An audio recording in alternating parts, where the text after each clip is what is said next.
দিনটা ছিল মেশোর জন্মদিন। তো সেদিনকে আমি হঠাৎই পড়ে টরে নিয়ে মেশোর বাড়িতে গেছিলাম। তো সেখানে গিয়ে হঠাৎই শুনতে পাই যে সেদিন মেশোর জন্মদিন, আর বোনও মেশোর জন্য দেখি একটা সারপ্রাইজ কেক নিয়ে এসছে।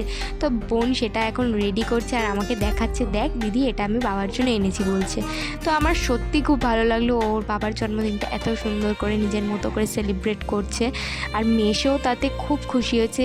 এইগুলো দেখেই বোঝা যায় মানুষ একটুতেই কত খুশি হতে পারে। কিছু কিছু মানুষ আছে। ভাইও চলে এসেছিলো সেদিনকে, আর ভাইয়ের না সেদিন একটা খুব বড় অ্যাক্সিডেন্ট হয়েছিল পায়ে, তাও এসেছিলো। তো এখানে বোন এখানে মোমবাতিটা জ্বালিয়ে দিল, আর মেশো না কেক কাট দেওয়ার আগে না ফুটা দিয়ে যে মোমবাতিটা নেওয়াতে হয় সেটা মেশো হাত দিয়েই মোমবাতি নিভিয়ে দিয়েছিল। এই নিয়ে বিশাল হেসেছি আমরা, মেশোর পিছনে লেগেছি। দাও Happy birthday to you. Happy birthday dear Mesho. Happy birthday to you.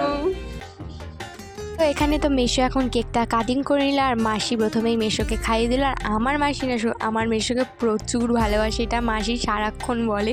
আর এরকমই যেন ওদের ভালোবাসাটা থাকে। তো আজকের জন্য চলো বাই।